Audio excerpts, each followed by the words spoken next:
Oke, gak goyang-goyang bro. Ini bagi yang baru trading, mengenal dunia kripto, nah, kalian harus tahu tentang ini, ya kan? Ini salah satu contoh aja, ini salah satu contoh. Saya kebetulan main di sini, kapan waktu, dan sampai sekarang ada satu di sini, belum tak jual. Oke, kita ini sebagai tayangan utama aja dulu. Kita cek di sini.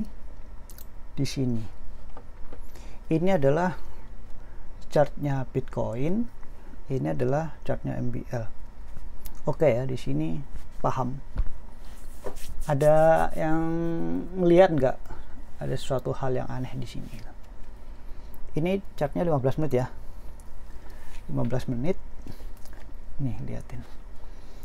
Ini chart, kita ambil 1 jam. 1 jam. Oke ya. Bitcoin itu sering banget namanya control coin. Control coin tuh kalau dia ikut turun, semua ikut turun semuanya. Bodoh amat gitu loh, nggak peduli semua apa koinnya gitu.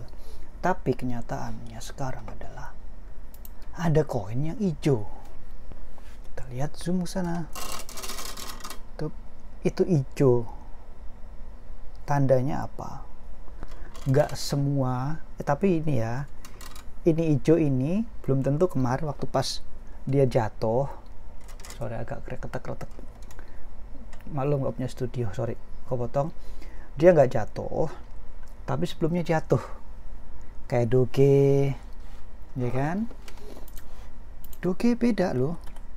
Oke, tuh, oi, di tanggal 14 dia jatuh, ikut jatuh nih, ya kan? Ini nggak bergerak nih. Kalau ini jatuh, dia ikut turun. Ini turun. Oke, ini ada banyak contohnya. Filecoin juga sama, dan banyak lah. Kita ambil MBL aja biar fokus ke bahasan utama dan mengenal apa itu kripto. Jadi statusnya kita ambil ke 4 jam. Kita biar makin kelihatan. 4 jam. Oke ya. Ini koin, lihatin dari sini aja kelihatannya ya. Dari sini agak ke sini ya. Ini udah mentok di sini. Dari sini udah jelas koinnya berbeda ya. Dia Bitcoin cenderung ke atas, dia landai. Dia baru naik ke atas ya. Ya. Ntar dulu, ini jangan banyak bertanya dulu atau bikin statement macam-macam. Dia turun sendiri. Bitcoin pun biasa aja. Ini sama-sama 4 jam loh ya. Sama-sama 4 jam. Landai. Bitcoin sampai puncak, dia pun biasa aja. Sewajarnya koin lah. Dia mungkin waktu hype-nya terus turun ya kan, dan naik lagi kayak gini gelombangnya nih. Di sini beda banget. Tapi di sini sama. Anjlok jebret, padahal di sini momennya adalah dia harusnya naik nih dari hampir 640, dia udah jatuh di 200. Ini lebih dari 50% lah kasarnya kayak gitu ya kan. Kalau kita ambil 300 ya kan, 600 ke 300 aja udah, ini anggap aja segitulah, 50% lebih lah, 100% lah ya pokoknya gitulah, hitung sendiri. Pokoknya ini udah jatuh banget. Tiba-tiba di sini Bitcoin koreksi, jebret, jatuh, ikut jatuh. Ini udah mulai kocak. Dari poin sini Bitcoin naik, ikut naik. Nih, di sini nih. Ya kan? Dia turun, ikut turun. Tapi dia landai, Bitcoin naik tuh. Ya kan? Naik. Di sini mau turun, naik turun, di sini biasa aja, memang datar seperti ini. Ya kan? Nah, di sininya yang kocak. Di sini dia hancur turun, ikutan. Ini sama nih tuh.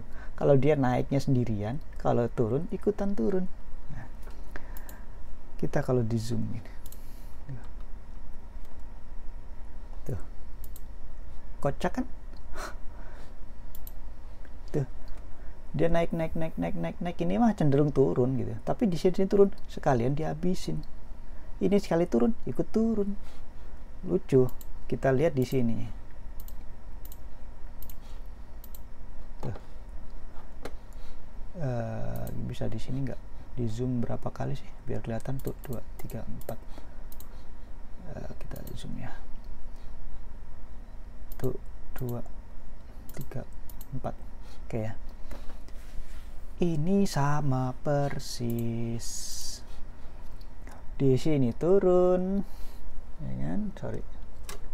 Di sini turun, ikut turun. Di sini nih polanya nih, ikut naik, ya kan? Turun, ikut turun, nggak ikut laku, naik, dia nyampe naik nih, ini naik bentar, terus dia turun, landai. Dia naik, turun, landai, terus ikut turun lagi.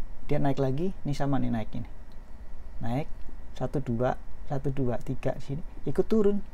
Nanti ikut turun ini. Sampai sini paham ya? Bitcoin sama ini, oke. Kita cek di, nyampe gue baca nih, lihatin tuh. Kita cek dulu Bitcoinnya apa. Ya. Apa itu Bitcoin? Sebuah mata uang elektronik. Sebuah mata uang elektronik. Dah, selesai. Uang mata uang ya, diciptakan buat mata uang. Dan MBL atau yang lainnya dulu memang iya ada istilahnya gini. Ya wong semuanya ke kripto yang lainnya belinya harus pakai Bitcoin dulu, tapi sekarang enggak. Karena visinya beda. Movie blog diciptakan sebagai konten nih, buat konten. Ini konten, ada visi misinya. Lu dibaca, maksudnya kalian baca nih, ini konten gitu loh. Lu beli apa kayak Sport TV punya koin sendiri, atau OVO gitu kan, ya lu bayarnya pakai OVO, ya kita belinya OVO ya pakai rupiah gitu kan. Terus ini ya baru konten, bikin perusahaan, bayarnya kita punya koin sendiri namanya Movie Block. Ya lu mau bayarnya pakai Movie Block, jalan di jaringan Ethereum kalau nggak salah. Kalau nggak sih apa sih dia Ether ERC juga lah, sama-sama ERC, entah atau dia Ether atau ada atau apalah gitu kan. Intinya nggak jalan di jaringan Bitcoin gitu. Terus contohnya Eminer, ini juga perusahaan yang punya visi misi DeFi, ya, Decentralized Financial, banyak JST juga sama dan yang lain, dan rata-rata mereka jalankan di ERC juga, jaringan Ethereum. Dan ini katanya sih tuh, bacalah kayak gini, yang nggak ada hubungannya sama Bitcoin gitu loh. Kalau pikirku yang bisa pengaruh antara Bitcoin ya Ethereum, karena Ethereum adalah jaringannya yang dia bikinnya bukan mata uang, tapi dia kayak menyediakan jaringan atau perusahaan buat menjalankan semua transaksi ini. Mungkin mau V-Block pakai jaringan Ethereum bisa, karena dia pakai VM, virtual mesinnya Ethereum tuh ada. Jadi dia di layar-layarnya berapa gitu, pakai gas limit, ada sistem kontraknya, itu jalan gitu loh. Nah ini kan mungkin hype-nya nih, orang jualan nih, gue mau bikin nih sepeda motor dengan visi balap banget dan yang lain nih, misalkan Honda gitu. Terus ini bikin nih Suzuki, ini gue harusnya begini. Nah kalau Bitcoin bayar doang pakai rupiah, kasarnya kayak gitu. Nah kenapa dia bisa membayar pakai rupiah? Long ini aja bayarnya pakai rupiah, mata uang sendiri kan, kita nggak belinya pakai Bitcoin. Bisa pakai rupiah, nggak pakai Bitcoinan. Nah, transaksi kan ini bisa tinggal transfer atau ETH. Emang dari ETH harus ke Bitcoin dulu kan? Enggak. Aneh gitu loh. Jadi nggak tahu kenapa nyampe detik sekarang ini selalu muncul pertanyaan itu. Pertanyaan kalau udah lagi si Bitcoin ini kontrol, mana yang mau dianalisa? Jadi kalau beli MBL, EM, Doge dan yang lain-lain itu nggak bisa analisa lagi. Marketnya Doge itu seperti apa, Doge itu buat apa, Ethereum buat apa, enggak, tungguin Bitcoin turun, semua ikut turun. Jadi visi misinya MBL dan yang lain itu nggak ada bedanya apa, nggak. Jadi seolah-olah kita ya belinya Bitcoin aja udah, MBL lah, EM lah, semua mata uang ya, Ignis lah, Next lah, apa, NXT lah, XRP, semua itu nggak ada gunanya. Kalau Bitcoin turun ya semuanya turun. Bitcoin naik baru ikut naik, seolah-olah dia itu ini koin-koin yang selain Bitcoin itu naiknya kayak nyolongan gitu. Kesempatan nih Bitcoin lagi diem nih, kita nyolong aja terbang, seolah-olah seperti itu lah. Dia terus ngapain kalau kayak gini kita mesti milih-milih koin potensial kasarnya kayak gitu. Buat apa? Kalau Bitcoin turun semua turun. Ini realita kripto yang nggak masuk akal gitu. Kayak kita ngapain promosi, aku bikin koin seperti ini, bisa nanti buat jualan, buat beli itu, harus pakai koin ini, punya perusahaan, misalkan aku punya perusahaan A, bikin koin namanya A3, nanti kalau beli ke perusahaanku harus pakai koin A3, atau enggak main odong-odong, ya kan, harus pakai nukernya koin odong-odong, pakainya rupiah belinya biar buat saya naik odong-odong. Lah ini konyol sumpah, ini unek-unek udah lama loh sebenarnya, cuman intinya adalah wah Bitcoin turun nih, ya kan, saking tahu celahnya ini pasti bablas terus gitu loh. Tapi ini unik, ini dikontrol, dia turun ikut turun, dia naik ikut naik ya terus. Nih liatin kocaknya. Kita bandingkan nih marketnya ya, kita bandingkan marketnya aja kita biar lebih gampang bikin kayak gimana ya. Gue ada koin favorit tuh ada gitu kan, tapi ini aduh beneran konyol banget gitu. Ini ngapain nganalisa, terus yang dianalisa Bitcoinnya atau koin favorit gitu loh. Kacau deh pokoknya. Ini beneran mumpung lagi fokus ke MBL Bitcoin, lagi fokus ke MBL ini buat konten, unek-unek konyol ini sumpah tuh. Jadi kayak gini, kalau kalian punya kayak gini, lu mau analisa yang mana? Kalau koinnya harganya semua sama nih, ya kan, gue geser sini deh, saya geser sini nih, turun naik turun. Nah oke ya, di sini tuh namanya ada istilahnya orang itu dipagerin lah gitu kan. Tuh kayak gini. Fungsinya apa? Ini fungsinya apa? Ini tuh palsu, kesannya ini palsu. Ini nggak masuk akal. Mau di sini ada dipagerin 700 juta kayak 5 miliar kayak 10 miliar. Kalau ini yang nggak ada pager, orang jual 1 miliar di sini, ini bablas, ngebalance gitu kesannya. Jadi seperti sama. Nah kalau Bitcoinnya naik tinggi, ini nggak naik, unik gitu, aneh. Ini kayak ini tuh, ini kan tuh, ya kan? Ini datar nih, dia naik, dia nggak ada cekungan tuh, cuma datar-datar aja. Tapi kalau dia turun, ikut turun, dia naik, ikut naik, turun, ikut turun. Ya terus udah paham gak nyampe sini betapa konyolnya trading di dunia perkriptoan itu seperti ini. Kalau si Bitcoin rese, Bitcoin itu bajingan, emang serius bikin emosi nggak jelas. Jadi kita orang goblok ya, kayak gini mah mendingan kayak beli Bitcoin aja udah, pasti turun semua gitu kan. Tapi kenyataannya enggak, nyolong-nyolongan, pinter-pinteran. Mana kalau udah kayak gini nggak ada namanya koin potensial lah, pokoknya nggak tahu lah mau potensial apa. Ini kalau udah naik hijau-hijau kayak permainan cukong, kesannya udah kayak gitu. Mereka yang punya duit punya market gitu ya. Kalau udah kayak gini pantau yang mana coba? Simpen duit rupiah gitu.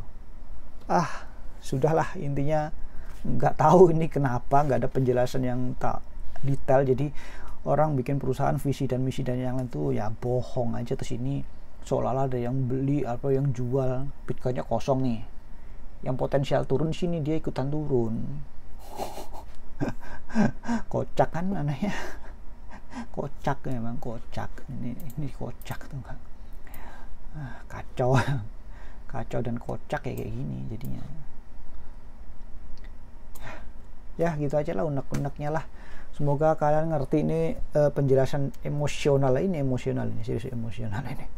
Karena percuma, mendingan beli Bitcoin dia naik-naik sih. Mendingan sih Doge sih sebenarnya. Doge belum beli masalahnya. Mau beli kayak gini ragu juga jadinya. Kalau udah kayak gini pengalaman bertahun-tahun tuh beda kan. tapi koreksi juga gitu loh. ETH sama tuh. Nggak ada bedanya.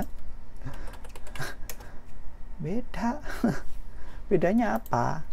ETH nih, sorry BTC ya, ngaco tuh. Bedanya apa? BTC ETH naiknya pun beda nih, pergerakannya beda. Nah, waktu pas di sini, momen di sini turun naik, turun naik, turun. Apa ini? Apa? Kalau emang sama ya dari awal sampai akhir dong. Sama kok, nyampe sepenggal doang gitu. Ini penasaran juga kan. Apa nih? Di sini ketahuan nih ya kan. Di sini TA nih. Turun banyak nih, pasar laku banget nih, turun. Kok orang banyak beli. Nih dikit doang cet gitu dong. Apa ini? Sama 19 menit loh ya. Nih, ini nggak laku nih. Ini koin nggak laku nih. Ini nggak laku nih, datar tuh. Nampak nggak kan? Datar. Ini beda tuh, laku ya kan, laku loh, laku banyak nih. Ini datar nih, nggak ada yang mau beli nih. Nah ya kan, tuh naik turun tuh. Masa di sini dia nggak laku, terus dia tiba-tiba turun koreksi begini, terus naik begini sama, terus dia turun lagi kayak gini. Anjrit nggak? Ini bajingan banget sumpah. Satu hari nih, lama-lama masih belum putus ternyata. Tuh beda, yang progresnya sama-sama naik, tapi dia naik turun men, beda. Ini datar landai, dia naik terus nih, udah nyampe puncak nih dia nih Bitcoin nyampe puncak nih ya kan. Dia udah nyampe puncak tuh 91, 2, 3 momen 1, ini puncak 1, puncak 2, puncak 3. Ini udah nggak kuat naik nih ceritanya, dia udah nggak kuat naik, turunlah dia. Lah ini baru puncak 1, dia ibaratnya kalau baru tinggi-tingginya dijegal sama dia, turun. Untung dia karena dia kuat, dia masih naik gitu loh. Ya, kalau nggak kuat coba tuh kayak gini jadinya tuh, hancur. Padahal beda visi bro. Apalagi yang ini coba, MBL tadi udah hancur sebelumnya men. Tuh ini udah di puncak sebelum Bitcoin ngapa-ngapain ya kan, dia udah turun duluan. Dia turun sampai sini, dia naik, turun lagi, dia nggak usah ini, dia turun terus. Tuh kenapa beli MBL itu ya, ini karena udah di bawah beli gitu kan, beli di sini. Lah ini kenapa ikut turun lagi? Ini yang asalnya itu aneh gitu loh, nggak masuk akal aja gitu loh. Naik nih turun, datar, dia naik sendiri, kayaknya nggak ada hubungannya. Naik aja, naik turun aja. Kenapa dia di sini? Ini siapa ini? Gitu. Udah ya. Semoga penjelasan aneh ini bisa diterima. Jadi kalian yang baru main kripto tidak kaget dengan kondisi seperti ini. Ini selalu terjadi. Jadi pinter-pinterlah kalian buat mencari celah. Jadi ini selalu dipantau. Di bajingan ini dipantau, dan yang pada detik sekarang udah nggak beli B lagi. Terakhir beli Bitcoin itu di 160. Berarti di area sini ya. Area sini 160, jual di 240 sekian di sini lah. Di sini jualnya sih daerah sini, terus dia naik terus nggak ikut beli lagi habis itu. Terus main-main koin kayak gini 2 digit 3 digit gitulah. T-Full apa kabar sih? Terakhir aku main T-Full ya. T-Full bagus men, masih bagus. T-Full itu terakhir jual di 200, udah di 140-an dia. T-Full 140-an, dia sampai 1000, terus sekarang 5000, terus tembus 8000. Wah gila deh, keren banget lah. Sekarang kan what next gitu loh ya.